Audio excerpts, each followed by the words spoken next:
So welcome to my channel where I talk about health, wellness, and positivity. And today I want to give you a little bit more of my story, how I became part of Against All Odds, the book with Lisa Nichols and other professionals, talking about resiliency, talking about tenacity, talking about unyielding ambition. So let me just get straight to it. I grew up in a relatively middle class home in upstate New York, in Rochester, New York. I grew up in a nuclear family, mom, dad, 3 children. But what was not so unique was that this was during the 60s, during the turmoil of the civil rights movement. My father and mother integrated a street called Elm Drive. And there were so many people there of different walks of life. We had people of different ethnicities there. We had a Jewish neighbor that taught piano. We had 2 neighbors that were actually 2 women living together, and it's not until years later that I figured out, oh, they were probably a lesbian couple, and I had no idea. As a child, they were just our neighbors, a retired nun, a retired teacher that just enjoyed having the girls over, my father, mother, girls, my sisters, having us over for hot chocolate and cookies around every holiday season, around Christmas. And we had a joyous, wonderful time, the 5 of us in their home together. So, and we also had neighbors that were Italian, neighbors that were Polish. And so it was quite a against all odds story that happened in the 60s. So my father was very resilient, and he also was a Eagle Scout. And so he was taken under the wing of a Boy Scout leader who was not black. It was in the 40s. And he was given an opportunity to be in the Boy Scouts and learn about all types of different things. And that got him into a technical high school. And that led him on to be a drafting design man and mechanical engineer. So lots of things happen in certain time periods that are unusual, that are miracles, that have people that are resilient, unwavering faith. And that's who the shoulders that I stand on, the folks with unwavering faith. But let me tell you, I was not always with this smile. I had my mother, beautiful woman, and father. My mother died early at age 43 in 1979. I'm going to show you her picture in a moment. And so this is her and my dad. And she died of lung cancer in 1979. Like I said, I'm out here, people are walking their dogs and all that, so don't mind that. When that occurred in my life at such a tender age of 15, I was earth shaken. You can only imagine. I didn't know what to do. I turned to music and dance. I was a cheerleader. So I just did what came to me. I was always in dance lessons. My mother did that as well. So I've had so much loss since 1979, yet I still begin and continue to be a lifelong learner. I continue to own my own business now, running my own business, DeLisa's Life Dance. I'm a best-selling author, and the reason why I'm a best-selling author is not a happy story either. It's a story of my sister DeLisa Branch, who succumbed to lung cancer as well in 2014. And it's about our journey of sisters. My oldest sister as well. She's part of that journey, part of that story. And I felt as though it needed to be told because there were miracles in the valley of the shadow of death. Fear not. And if you're a Christian, you know the rest of that. I'm not even going to try to recite that right now because I'm getting emotional myself over what I experienced and what I share in the book. So with all of these things, I have so many people that I've lost over the years. I'm going to just share quickly.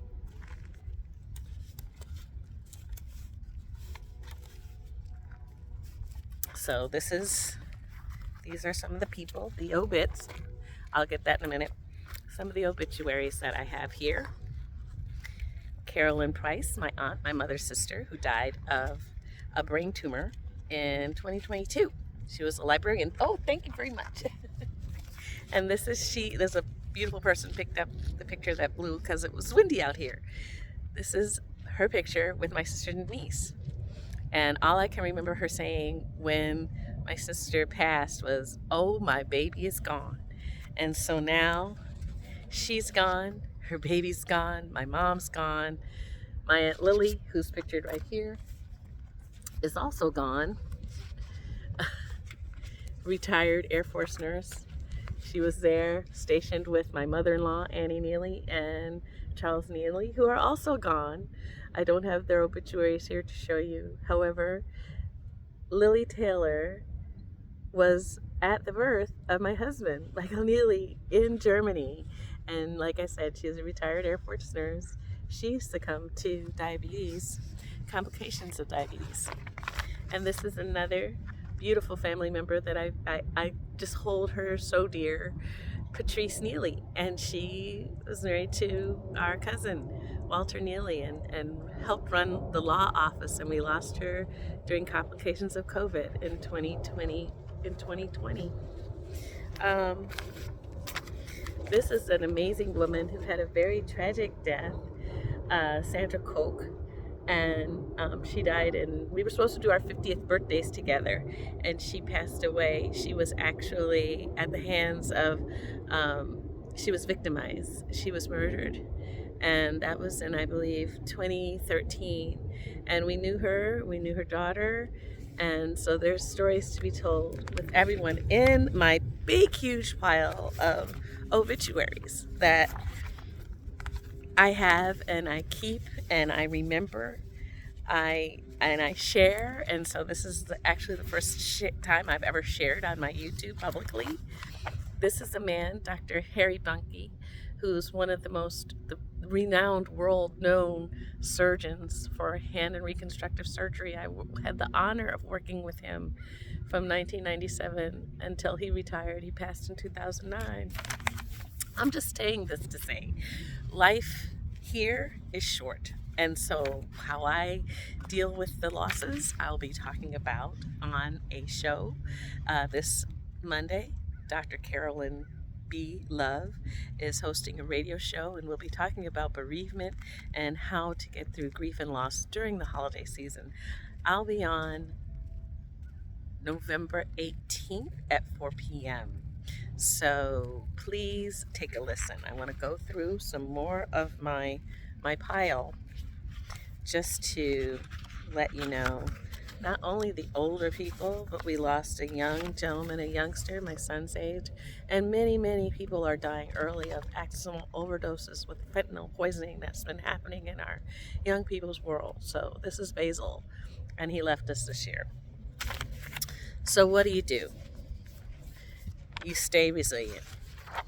You write, you read. You do what I subscribe to in my coaching business, DeLisa's Life Dance. Combined your mindfulness, your body movement, and your spirit, having spirituality, which I will be talking to you more because I'm on a journey with an amazing spiritual teacher, Davy Jade, and you'll be seeing her.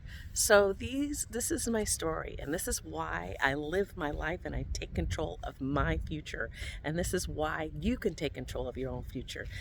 I have a list so long, and it's always, when is the next shoe going to drop? When is somebody going to get sick? When is somebody going to leave me again? But even though in that loss, we have spaces where we connect, and that's the miracle. You will connect. And so I want to invite you to come with me on my journey through the book Against All Odds, through all of our journeys and Against All Odds. And I challenge you to not always think of the downturns, but think of how we rise. Flatline is not here. The pulse, as a nurse, we see the EKG, we see the rhythm of life. And so come with me and enjoy the rhythm of life. So I just want to let you know that this is the book, Against All Odds. Please DM me so you can get your copy. I'm selling them for $25 each.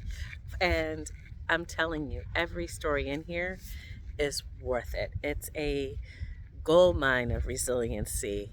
and tenacity and unwavering faith and hope and joy of life, even though the downturns happen. So stay with me because I'll be seeing Lisa Nichols in a few weeks. She is preparing for a Broadway play, When My Soul Speaks, and that's going to be in Broadway December 9th at the Samuel Friedman Theater. I have tickets. I still have 2 VIP tickets that you can reach out to me to get. And so I'm going to be there in New York on December 9th. And that is something to be said because I am a producer, a co-producer of this production. Yay, yay, yay. And the other bit of information that I would like to share with you is that another reason why DeLisa's Life Dance is going to shoot through the roof next year is because life not only is a dance, but I am a person that wants to take control of my future, and I feel like all my viewers are too. And a way that I am going to be increasing my way to connect with you is being that lifelong learner. I'm going to be learning digital marketing strategies from a group that I'm so on fire for, digital growth. Uh, Creators. They are out there. And so I am going to be with the Digital Growth Group coming up as very soon. And I want you to join me because I'm going to be learning about all the platforms, TikTok, YouTube, Instagram, and how to connect with more people online. So thank you so much. Ciao, ciao. You know what to do. You know what to do it. Like, subscribe, share. Bye.